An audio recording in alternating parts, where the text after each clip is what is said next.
तेजस माझे आपले सहकारी आणि आमचे प्रतिनिधी देखील आपल्या सोबत जोडले गेलेले आहेत. या पुढची कुठली नेमकी बातमी ते आपल्यापर्यंत घेऊन येत आहेत किंवा कुठल्या प्रकारच्या अपेक्षा आणखी आहेत? तेजस, 11 वाजता आज केंद्रीय अर्थमंत्री निर्मला सीतारामन हे बजेट सादर करणार आहेत. तत्पूर्वी देशातील सर्व व्यापाऱ्यांच्या नेमक्या काय प्रतिक्रिया आहेत ते देखील पाहूयात. ईवी इज पार्ट ऑफ जो हम कहते हैं कि ग्रीन एनर्जी, ग्रीन टेक्नोलॉजी, उसे तो हर एक कंट्री बूस्ट कर रही है.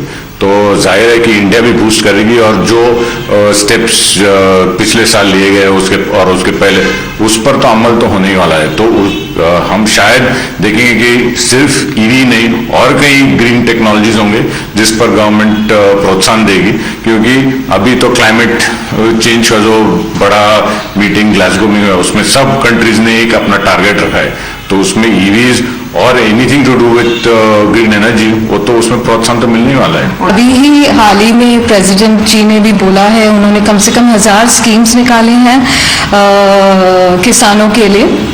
So I'm sure that's an important part of the budget. महिलाओं के लिए क्या कर सकते हैं सर? महिलाओं के लिए मेरे हिसाब से स्टार्टअप्स काफ़ी हमारे देश में उभर रहे हैं. हाँ जी, हाँ जी. और ऑलमोस्ट 40 के करीबन यूनिकॉर्न्स हैं, उसमें काफ़ी महिलाएं भी हैं.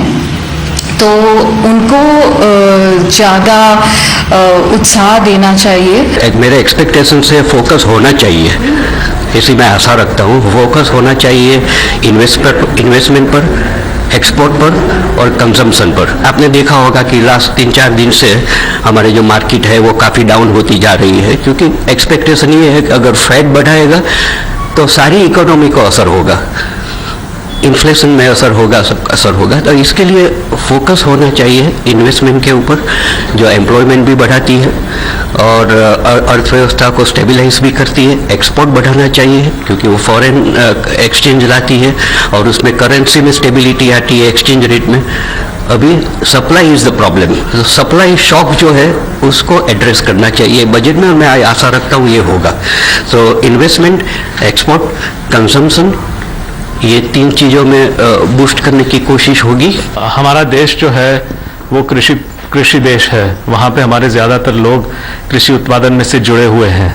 लेकिन हम जानते हैं कि इस देश में सूरज और जो सॉइल है दोनों हमारे पास अच्छी मात्रा में है. तो हमारी जो इस बजट है इसमें हम जिस तरह से सरकार पिछले 3-4 सालों में बायोफ्यूल को प्रोत्साहन दे रहे हैं, जिस तरह से sugar cane molasses, B molasses या जूस से वो प्रोत्साहित कर रहे हैं, अभी ग्रेन से कर रहे हैं, अब सतत प्रोग्राम के द्वारा जो बायो एनर्जी को प्रोत्साहित कर रहे हैं, इसी तरह से वो और ग्रीन हाइड्रोजन पर चलें और फिर 2G एथेनॉल पर भी और इंसेंटिव्स दें.